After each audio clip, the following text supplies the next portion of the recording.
Hello students, good morning. बच्चों, आज अपनी क्लास है वो धारावाही कुंडली की एक्स पर चुंबकीय क्षेत्र है। ठीक है, तो अब मतलब अपने को मैग्नेटिक फील्ड कैलकुलेट करना है और किसके कारण करना है? सर्कुलर करंट कैरिंग लूप के कारण और उसकी एक्स पे। अब देखो, अपन ने एक कुंडली ले लेते हैं। अपन सबसे पहले अपन ने कुंडली ले ली जिसके अंदर करंट क्या फ्लो हो रही है? आई फ्लो हो रही है। और ये कुंडली किस में स्टेबल है? वाई जेड तल में। तो अपन कह सकते हैं कि ए कौन है इसमें? कुंडली की त्रिज्या।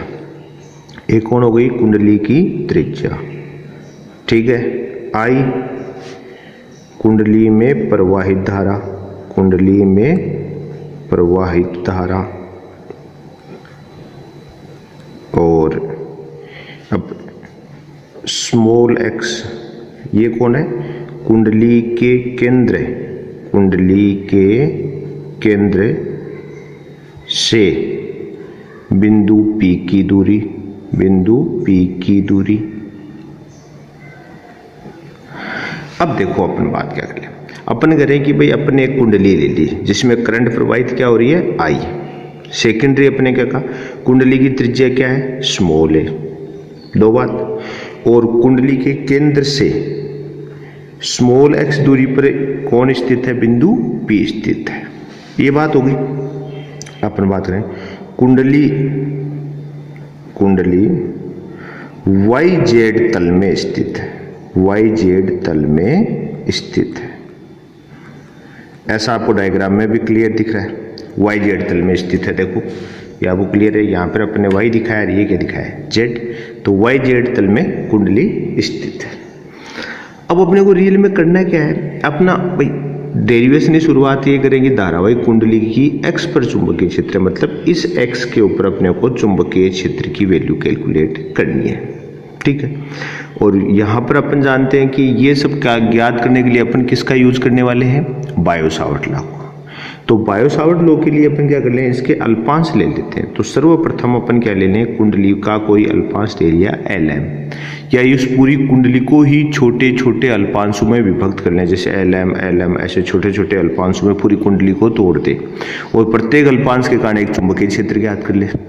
ठीक है, और संपूर्ण की बात है तो सबका क्या करते हैं? योग करते हैं। तो ऐसे ही कर लें अपन। ठीक है, अपन करें कि बिंदु P पर, बिंदु P पर चुंबकीय क्षेत्र, चुंबकीय क्षेत्र ज्ञात करने, ज्ञात करना या करना है, यूं कह सकते हैं। बिंदु P पर चुंबकीय क्षेत्र ज्ञात करना है, करना है। अतः सर्वप्रथम, अतः सर्वप्रथम अल्पांश LM, अल्पांश LM लेते हैं, लेते हैं, जिससे, जिससे स्मॉल r दूरी पर, जिससे स्मॉल r दूरी पर बिंदु P स्थित है, बिंदु P स्थित है। ठीक है, तो अपन करेंगे अपने को क्या करना है? इस पर चुंबकीय क्षेत्र ज्ञात करना है और इसके लिए अपन सबसे पहले क्या करते हैं? अल्पांश क्या लेते हैं? LM। ये अल्पांश है भाई, LM। इसको लेते हैं, इससे कितनी दूरी पर? Small r। डायग्राम में दिखा दिया, स्मॉल r दूरी पर बिंदु P स्थित है। अब देखो ये ट्रायंगल बन जाता है, ये ट्रायंगल बनता है नहीं बनता? ये देखो ये ट्रायंगल बन गया आपका, त्रिभुज बन गया, त्रिभुज बन गया। तो ये क्या हो गया? आधार स्क्वायर प्लस लंब स्क्वायर बराबर कर्ण स्क्वायर। तो स्मॉल r को अपन लिख सकते हैं √x² प्लस a²। चलो अल्पांश की अपन लंबाई कोई मान लेते हैं dl। अल्पांश की लंबाई क्या मान ली? dl। ठीक है, तो अपन बात कर सकते हैं बियो-सावर्ट नियम से, बियो-सावर्ट नियम से, बियो-सावर्ट नियम से अल्पांश के कारण, अल्पांश के कारण बिंदु P पर, बिंदु P पर चुंबकीय क्षेत्र, चुंबकीय क्षेत्र क्या होगा? D B is equal to mu naught upon 4 pi I D L sine theta upon R square, यही होगा। और यहाँ पर थीटा की वैल्यू क्या बन रही है 90, तो अपन कह सकते हैं थीटा इज इक्वल टू क्या है 90 डिग्री आता है। D B is equal to क्या आ जाएगा mu naught 4 pi I D L upon R square. ये लो, इस अल्पांश dl के कारण बिंदु P पर चुंबकीय क्षेत्र क्या आ गया mu naught 4 pi I D L sine theta upon R square, और थीटा की वैल्यू क्या होगी 90, तो अपने साइन 90 की वैल्यू क्या हो जाती है 0। तो ये जो चुंबकीय क्षेत्र प्राप्त हुआ उसकी डायरेक्शन ये है Pn, कौन सी दिशा में प्राप्त हुआ है Pn। तो यहाँ पर बात कर सकते हैं Pn दिशा में, चुंबकीय क्षेत्र किस दिशा में है Pn दिशा में। क्यों? क्योंकि आपको ने जब बायो सावर्ट लॉ पढ़ा है तो उसमें आपने देखा होगा कि जब dl और r के तल के लंबवत प्राप्त होगा चुंबकीय क्षेत्र, चुंबकीय क्षेत्र कहाँ प्राप्त होगा dl और r के तल के लंबवत चुंबकीय क्षेत्र प्राप्त होगा, ऐसा अपन पढ़ चुके। तो इन दोनों के लंबवत क्या हो जाएगा Pn, इसके लंबवत प्राप्त होगा। अब ऐसे ही अपन क्या करें कि एक इसके जस्ट अपोजिट दूसरा अल्पांश ले लें, उस अल्पांश को क्या मान लें L डैश और M डैश, इस अल्पांश की लंबाई क्या मान लो dl, इसके जस्ट अपोजिट डायरेक्शन अपन दूसरा अल्पांश ले लिया, एक और ले लिया, इसकी लंबाई भी क्या ले लिया अपन dl, ठीक है। तो अपन कह सकते हैं Lm अल्पांश के ठीक विपरीत, Lm अल्पांश के ठीक विपरीत समान लंबाई का एक अन्य अल्पांश L डैश M डैश लेते हैं जो कि बिंदु P से स्मॉल r दूरी पर स्थित है, ठीक। अल्पांश L डैश M डैश के कारण बियो सावर्ट नियमानुसार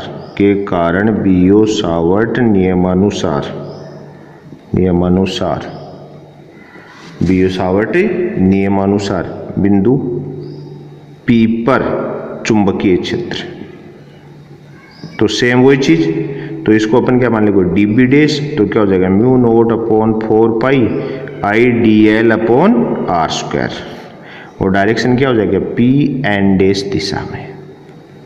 भाई वैल्यू में तो सेम ही होने वाला है चुंबकीय क्षेत्र, कारण देख लो आप यहाँ पर अपन क्या कर रहे हैं कि इस Lm के जस्ट अपोजिट दूसरा अल्पांश ले लिया L डैश M डैश, जिसकी लंबाई भी क्या है dl, और इसकी भी बिंदु P से दूरी क्या है स्मॉल r। तो जैसे इस dl लंबाई वाला अल्पांश Lm था, उसके कारण जो चुंबकीय क्षेत्र प्राप्त हुआ था, तो उसके बराबर ही L डैश M डैश अल्पांश के कारण चुंबकीय क्षेत्र प्राप्त होगा, और वो भी किसके होगा इस अल्पांश के कारण चुंबकीय क्षेत्र के dl और r तल के लंबवत, तो इसकी डायरेक्शन क्या होगी Pn डैश, कौन सी डायरेक्शन प्राप्त होगा Pn डैश। इस अल्पांश के कारण कौन सी डायरेक्शन प्राप्त हुई थी Pn। अब देखो ये दो आपने जस्ट दो अपोजिट अल्पांश ले लिए बराबर लंबाई के, दोनों अपोजिट अल्पांश लिए, उनके कारण चुंबकीय क्षेत्र आपने ज्ञात किया, तो वो वान में तो समान प्राप्त हो रहा है, वैल्यू में तो क्या है समान, और डायरेक्शन अपन ने निकाल ली इन दोनों के तल के लंबवत। अब देखो आप ये दोनों जो चुंबकीय क्षेत्र है इसकी वैल्यू अपन मान ले कोई dB, और इसकी वैल्यू क्या मानी है आपने dB डैश। ये दोनों चुंबकीय क्षेत्र पर्टिकुलर एक दिशा में नहीं होकर क्या है तल में है, तो अपन इनके का वियोजन करेंगे, घटक वियोजन। तो ये जो आपका dB है ये मान लो यहाँ से कितने कोण पर है थीटा कोण पर, dB यहाँ से कितना कोण बना रहा है थीटा कोण बना रहा है, तो तो थीटा कोण बना रहा है, तो जहाँ जिस एक्स से थीटा कोण बनाता है उधर विभाजन करते हैं, घटक तोड़ते हैं, तो कौन सा घटक आता है, डी बी कोस थीटा। इधर घटक कौन सा हो जाएगा, कोस, और इधर घटक कौन सा होगा, sine, D B sine theta. ऐसे आपका डी बी डेस है, वो भी यहाँ से अगर थीटा एंगल पर है तो इधर कौन सा घटक आ जाएगा, डी बी डेस कोस थीटा, और इधर कौन सा घटक हो जाएगा, डी बी डेस साइन थीटा। अगर अपन दोनों अल्पांशों के कारण जो चुंबकीय क्षेत्र प्राप्त हुआ है उसका घटक वियोजन करेंगे तो अपन देंगे कोस थीटा घटक तो क्या आते हैं, लंबवत, और साइन थीटा घटक किसमें आ रहे हैं, एक्स एक्स के अनुदिश या समान दिशा में। ठीक है, ऐसा ही होगा। तो अपन कहे कि प्राप्त चुंबकीय क्षेत्र कौन कौन से, दो अल्पांश लिया तो एक तो क्या हुआ, डीबी, और दूसरा कौन है, डीबी डेश के घटक वियोजन करने पर,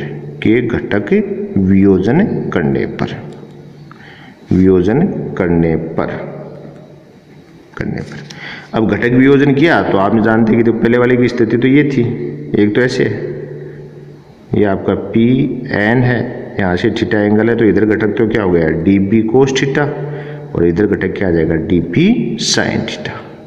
ठीक, तो और दूसरे की स्थिति क्या है, दूसरे के लिए ऐसा है, ये आपका है एन डेस, और ये बिंदु क्या है, पी, तो यहाँ से थीटा है तो इधर क्या जाएगा, डी बी डेस कोस थीटा, और ये जाएगा डी बी डेस साइन थीटा।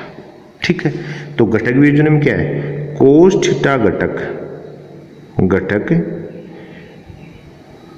लंबवत व एक दूसरे के विपरीत दिशा में है, अतः एक दूसरे को निरस्त कर देंगे। ठीक है, जबकि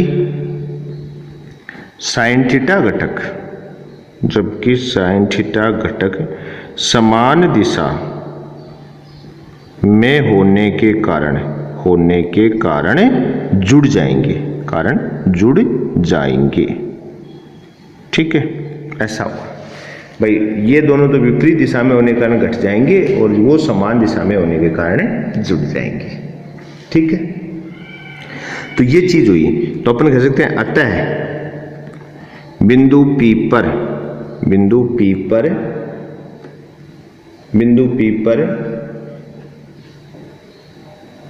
समान, अतः बिंदु पी पर संपूर्ण लिख दें, संपूर्ण कुंडली के कारण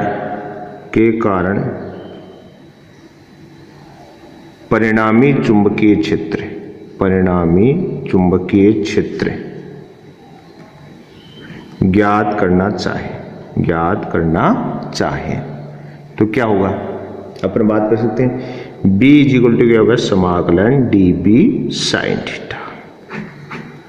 भाई आपने ये चीज तो क्लियर हो गई, यहां से देखो कोस थीटा घटक तो एक दूसरे के विपरीत है तो कैंसिल होंगे, साइन थीटा घटक क्या है, समान दिशा में तो जुड़ जाएंगे। तो आप भी जानते हो कि ये जो आपका डायग्राम है इसमें अपने दो अल्पांश लेके क्लियर कर लिया, एक अल्पांश ऊपर वाली साइड में ले लिया, एक अल्पांश नीचे वाली। तो अपने देखा है, देखो कोस थीटा घटक तो एक दूसरे के उल्टे आ रहे हैं। अब ये दोनों का वैल्यू तो सेम होगी क्योंकि देखो इन अल्पांशों से दूरी समान है, अल्पांशों की लंबाई समान है, कुंडली में बहने वाली धारा समान है। तो बताओ डीबी कोस थीटा और डीबी डैश कोस थीटा तो सेम ही होंगे, इसका ये तो आपस में क्या हो जाएंगे, कैंसिल, क्योंकि चुंबकीय क्षेत्र सदिश है एक दूसरे के उल्टे।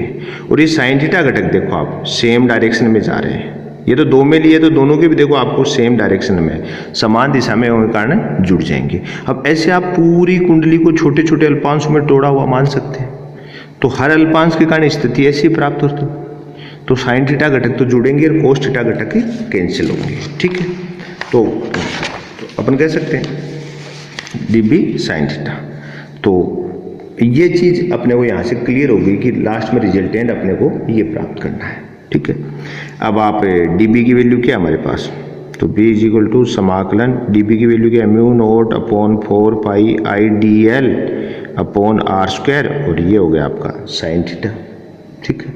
अब अपन sine theta is equal to क्या होगा, a अपॉन आर, डायग्राम से ले सकते हैं, चित्र से।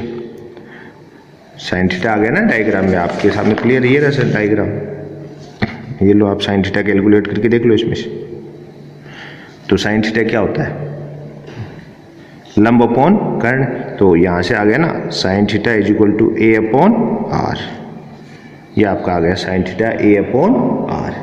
ठीक है। और r की वैल्यू आप जानते हो, ये क्या हो जाएगा, आर स्क्वायर प्लस लंब स्क्वायर, तो r is equal to under root x square plus a square. तो यहाँ से अपन बात कर ली, sine theta is equal to क्या हो जाएगा, a अपॉन आर, और r इज इक्वल टू क्या है, अंडर रूट ए स्क्वायर प्लस एक्स स्क्वायर। ये सब इसके अंदर पुट कर सकते हैं अपन, तो अगर आप चाहो तो पुट कर लो और आंसर निकाल सकते हैं। तो यहाँ से अपन बात कर ली, तो अपन कर लेंगे भाई b is equal to mu naught 4 pi, तो आ गया बाहर, और अंदर क्या बच गया, I D L upon R square, और साइन थीटा की जगह क्या रख दिया, a अपॉन आर। तो यहाँ से क्या आ जाएगा, b is equal to mu naught upon 4 pi I upon R cube, और समाकलन में कौन बच गया, dl, और समाकलन of dl is equal to क्या होगा, 2 पाई a। भाई dl कौन है, आपकी कुंडली की परिधि का अल्पांश ही तो है, और अल्पांशों को जोड़ोगे तो टोटल किसके इक्वल आ जाएगा, वर्ताकार कुंडली की परिधि के।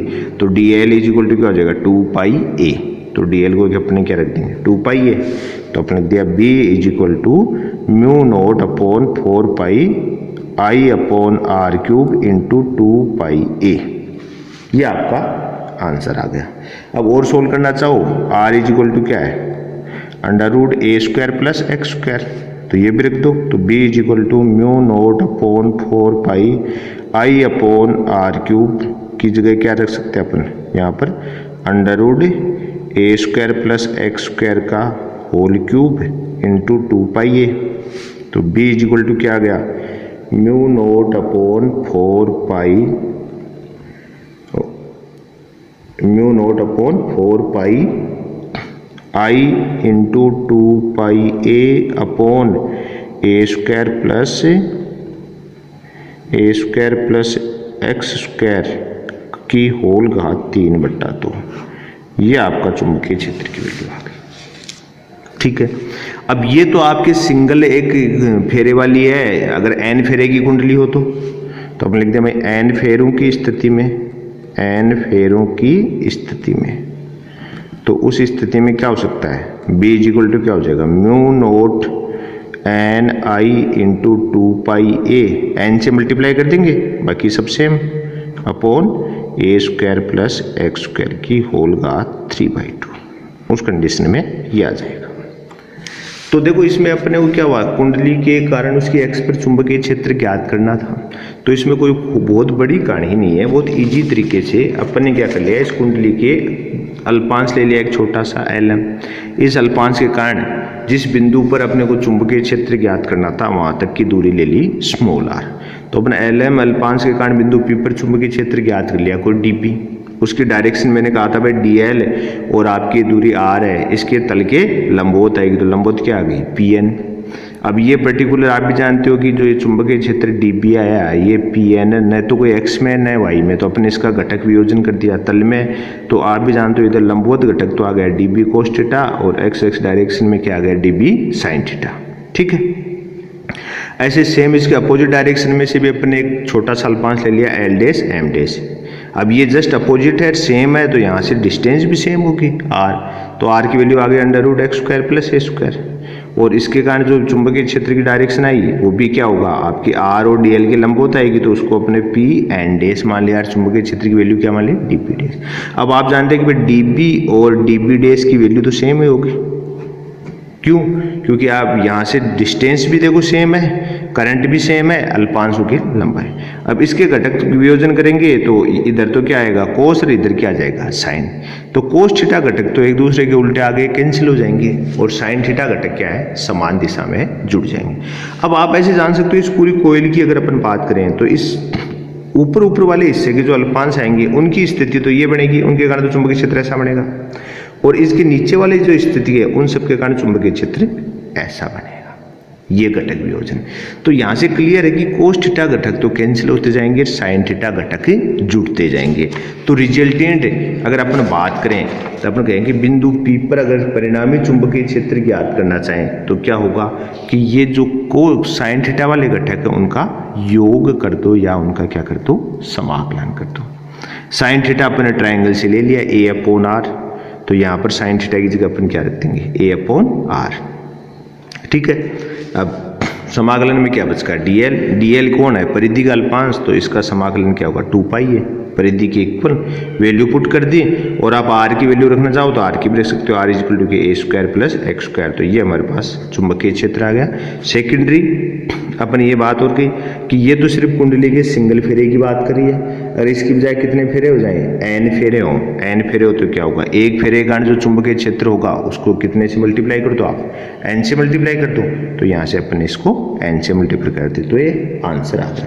तो ये आपका चुंबकीय क्षेत्र की वैल्यू है। ठीक है, अगर आपको छोटी मोटी कोई एक दो कंडीशन की और बात कर सकते हैं, अपन कंडीशन की बात करना चाहें तो देखो कुछ ज़्यादा कहानी नहीं है। अपन कह रहे हैं विशेष परिस्थिति या कंडीशन की बात करें, क्या हो सकती है। फर्स्ट B इक्वल टू हमारे पास क्या प्राप्त हुआ है, B इक्वल टू प्राप्त हुआ है mu naught upon 4 pi into n आई इंटू 2 पाई ए अपॉन अंडर रूट थोड़ा a square plus x square की होल पावर 3/2। ये हमारे पास चुंबकीय क्षेत्र प्राप्त है। भाई चुंबकीय क्षेत्र आपके पास ये है ना, B equal to mu naught 4 pi ये। फर्स्ट यदि x इज इक्वल टू 0, यदि x इज इक्वल टू क्या हो 0, अर्थात कुंडली के केंद्र पर x की वैल्यू 0 रखने को कुंडली का केंद्र आ जाएगा, तो B इज इक्वल टू देखो क्या जाएगा म्यू नोट एन आई इंटू 2 पाई ए अपॉन 4 पाई, और x की वैल्यू क्या रख दिया आपने 0, तो यहाँ पर क्या आ जाएगा अपॉन a क्यूब। तो एक यहाँ से कैंसिल होकर 2, तो इज इक्वल टू क्या होगा देखो म्यू नोट अपॉन, यहाँ से ये भी कैंसिल कर सकते हो आप चाहो तो, पाई से कैंसिल, पाई 2 से 2 कैंसिल, तो अपने म्यू नोट एन आई अपॉन 2a अपॉन 2a।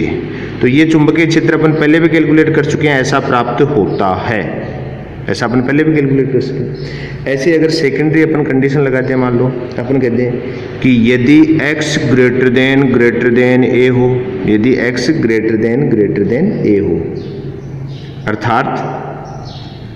अर्थात इस कंडीशन में x बहुत ज़्यादा है, तो अपन कह सकते हैं x ग्रेटर देन a है, तो उस कंडीशन में क्या कह सकते हैं कि a स्क्वायर लगभग 0, क्योंकि ये दोनों की कंपैरिजन कर लें, क्योंकि x बहुत बड़ा है a के सापेक्ष, तो अपन a स्क्वायर को तो अपन क्या मान सकते हैं 0। तो देखो b इज इक्वल टू क्या जाएगा mu naught 4 pi into n I into 2 pi a, और अपोन में a स्क्वायर की जगह क्या लिख दो आप 0 प्लस एक्स स्क्वायर की होल पावर 3/2। मतलब यहाँ पर क्या है x ग्रेटर देन a है, मतलब क्या है बिंदु P अत्यधिक दूरी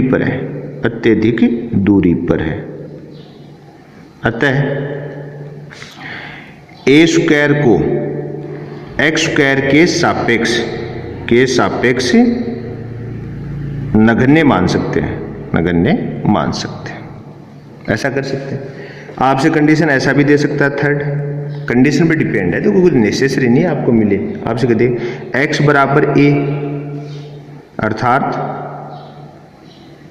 अर्थात बिंदु P त्रिज्या के बराबर दूरी पर हो, बिंदु P त्रिज्या के बराबर दूरी पर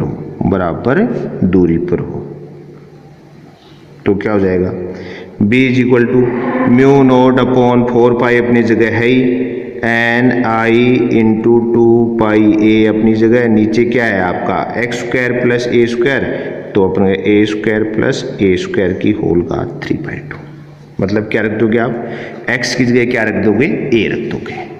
ऐसा भी हो सकता है आपसे कहते कि x is equal to a/2 की त्रिज्या से आधी दूरी हो, तो आपको क्या करना है, b is equal to mu naught upon 4 pi N I into 2 pi A upon x की जगह क्या लिख दोगे आप, एक जगह तो a स्क्वायर आ जाएगा और दूसरी जगह क्या आ जाएगा, a/2 का होल स्क्वायर की होल का 3/2। मतलब कोई भी कंडीशन दे तो आप कंडीशन में इजी तरीके से वो वैल्यू पुट करके आप कर सकते हो। ठीक है, ये हुआ अपना आज का टॉपिक। अब देखो आपको आज एक क्वेश्चन देता हूं जिसका आंसर आपको कमेंट के रूप में बताना है। ठीक है, कि एक वर्ताकार धारावाही कुंडली के केंद्र पर उत्पन्न चुंबकीय क्षेत्र का मान b नोट है। इसी कुंडली के अक्षीय बिंदु पर इसकी त्रिज्या के बराबर दूरी पर चुंबकीय क्षेत्र b है, तो b/b नोट का मान होगा। ऑप्शन ए है 1/√2, बी ऑप्शन है 1/2√2, सी ऑप्शन है 2/2:1, डी ऑप्शन है √2:1। कि आपको एक तो वर्ताकार धारावाही कुंडली के केंद्र पर उत्पन्न चुंबकीय क्षेत्र का मान दे रखा है b नोट, और फिर इसी कुंडली के अक्षीय बिंदु पर आपको इसकी त्रिज्या के समान दूरी पर चुंबकीय क्षेत्र b है, तो b नोट है, सॉरी ये b बता रखा है जो, तो आपको b और b नोट का अनुपात निकालना है। आप कैलकुलेट करके आंसर कमेंट के रूप में बताएं। आज के लिए इतना ही, थैंक्स।